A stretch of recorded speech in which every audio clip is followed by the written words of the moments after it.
এই স্লোগানটি কম বেশি আপনারা সকলেই শুনেছেন। কিন্তু আমি যদি বলি পশ্চিমবঙ্গ কখনোই উত্তরপ্রদেশের মতো হতে পারবেন, তাহলে আপনি কি বলবেন? আমি ভুল বলছি নাকি আমি পশ্চিমবঙ্গকে ছোট করছি? চলুন আজকের ভিডিও শেষ হতে হতে আমি আপনাদের বুঝিয়ে দেবো কোথায় কাশ্মীরের রুল আর কোথায় বগলের চোর। কে ঠিক, আমি না আপনি? এক সময় যে রাজ্য চোর, গুন্ডা, মাফিয়াদের জন্য বিখ্যাত ছিল, আজ সেই রাজ্যই কামাল দেখাচ্ছে সারা বিশ্বে।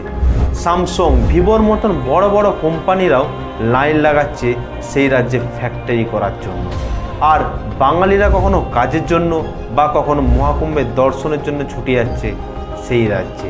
এক সময় যে রাজ্য বাংলার থেকেও পিছিয়ে ছিল, সেই রাজ্যই আজ রেকর্ডের পর রেকর্ড ভাঙছে একের পর এক।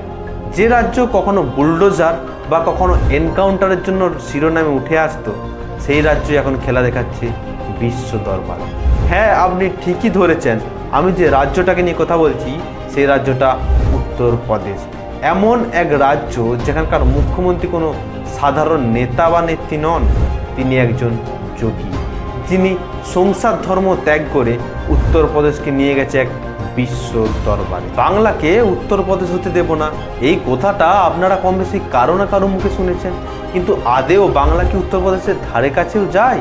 শিক্ষা হোক বা শিল্প, আইন শৃঙ্খলা হোক বা নারী সুরক্ষা, সব ক্ষেত্রে এক নজিরবিহীন দৃষ্টান্ত তৈরি করেছে উত্তরপ্রদেশ।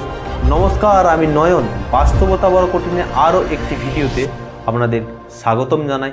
আজকের ভিডিওতে আমরা আলোচনা করব পশ্চিমবঙ্গ ও উত্তরপ্রদেশের এমন কিছু সত্য, এমন কিছু তথ্য যা আপনাকে ভাবতে বাধ্য করবে যে পশ্চিমবঙ্গ থেকে এক সময়ে পিছিয়ে থাকা উত্তরপ্রদেশ কিভাবে আজ বিশ্ব দরবারে নিজেকে তুলে ধরেছে, কিভাবে ও কি স্ট্র্যাটেজি ইউজ করে আজ উত্তরপ্রদেশ ভারতের প্রথম সারির রাজ্যগুলিকে টক্কর দিচ্ছে। চলুন শুরু করি বা দেখে নিই আজকের এই ভিডিওতে। প্রথমে আপনাদের জানাবো শিক্ষা ব্যবস্থা নিয়ে। পশ্চিমবঙ্গের শিক্ষা ব্যবস্থা আজ ধ্বংসের পথে। এটা আমি বলছি না, বলছে রিপোর্ট।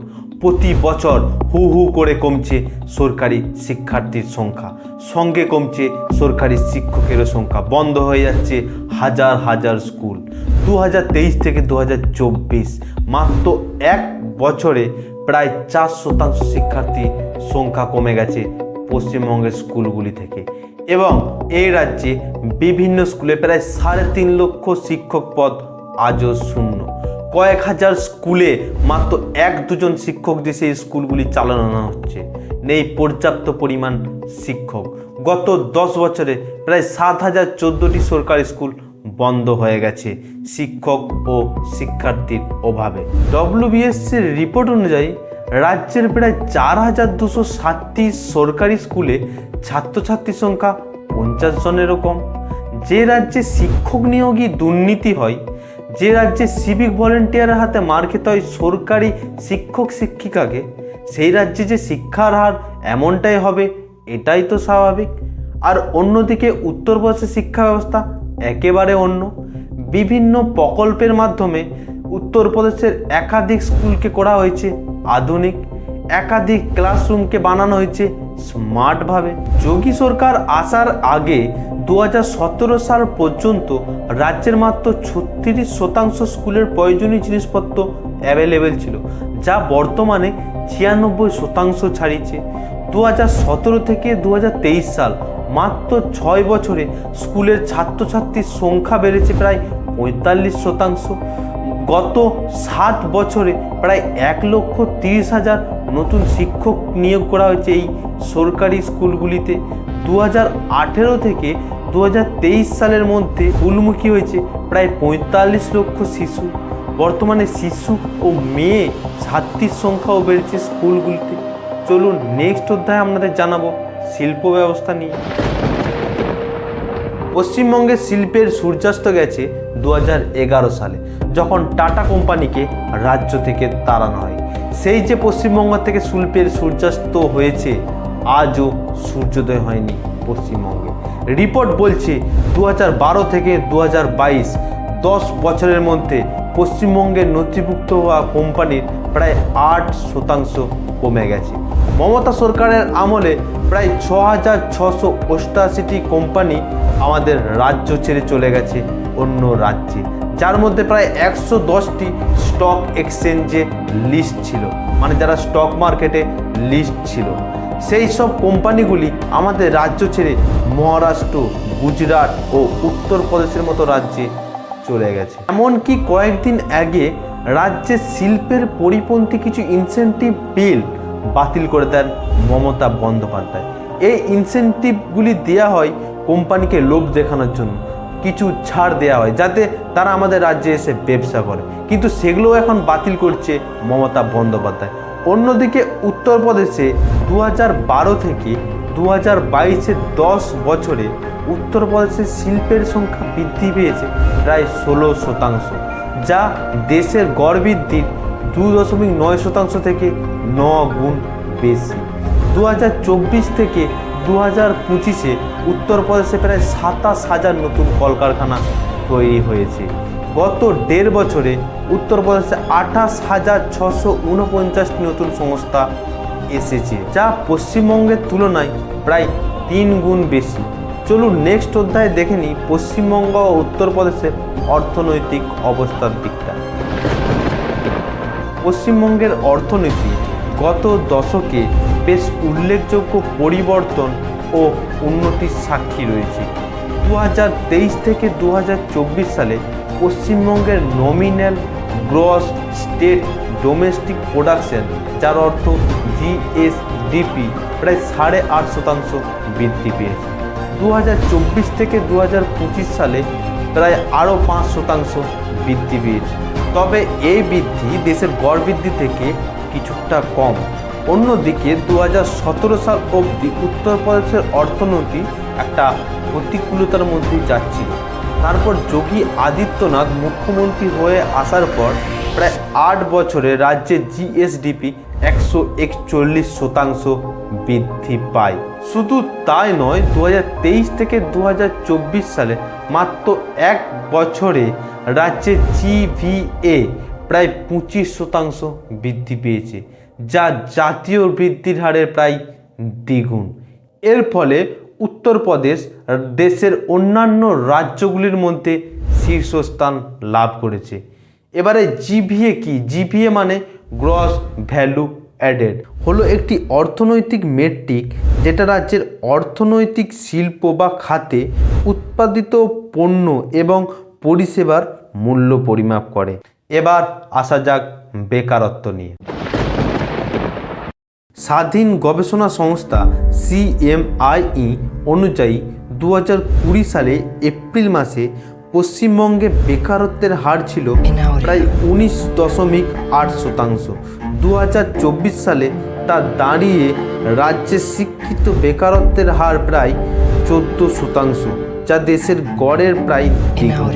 অন্যদিকে 2017 সালে আগে ইউপিতে বেকারত্বের হার ছিল বেশ উঁচু দিকে।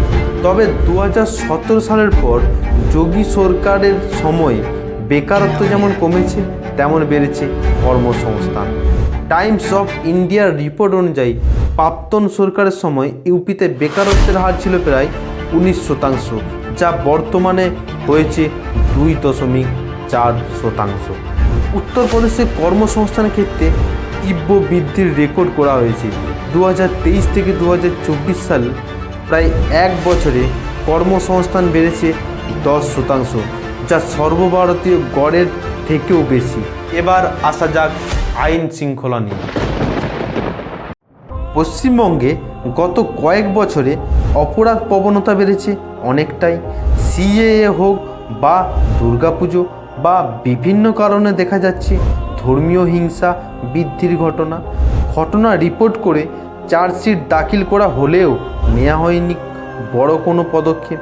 তবে সেই তুলনায় উত্তরপ্রদেশে বিভিন্ন কারণে ধর্মীয় বিষয় নিয়ে কোনো রকম দাঙ্গা দেখা গেলে সরকারকে দেখা গিয়েছে দৃষ্টান্তমূলক পদক্ষেপ নিতে। যোগী আদিত্যনাথের নেতৃত্বে উত্তরপ্রদেশে প্রশাসন জিরো টলারেন্স নীতি গ্রহণ করেছে, যেখানে অপরাধীদের বিরুদ্ধে সরাসরি পুলিশ অভিযান, এনকাউন্টার ও দ্রুত গ্রেপ্তারের উপর জোর দেওয়া হয়েছে।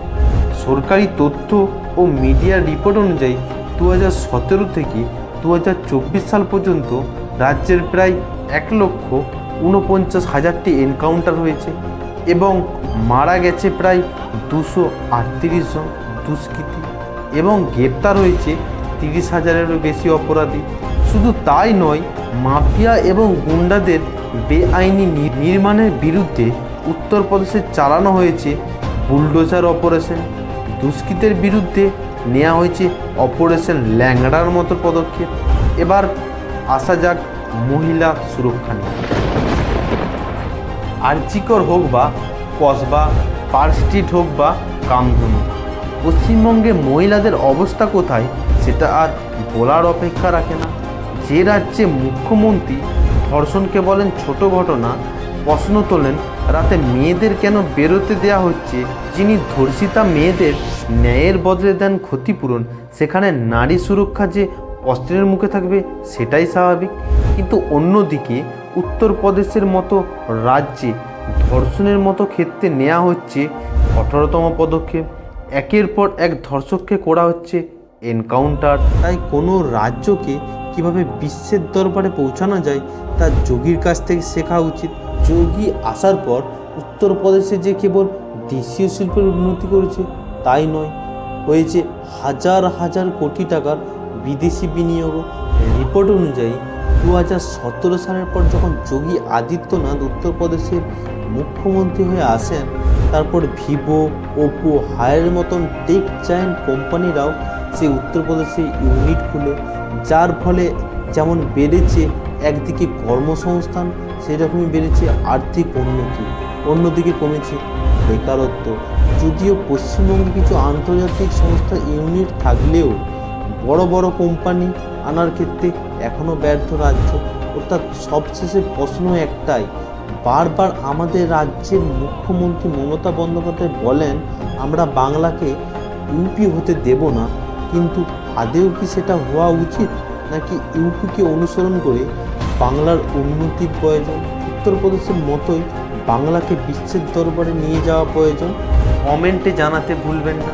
আর ভিডিওটা যদি ভালো লেগে থাকে তাহলে একটা লাইক দিয়ে আমাকে আরও মোটিভেট করুন এইরকমই ভিডিও আপনাদের বানানোর জন্য।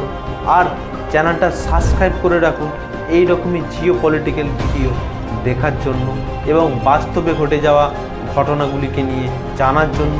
আর বন্ধুদের সাথে শেয়ার করুন এবং ভালো থাকুন, সুস্থ থাকুন। চলুন দেখা হচ্ছে নেক্সট ভিডিওতে।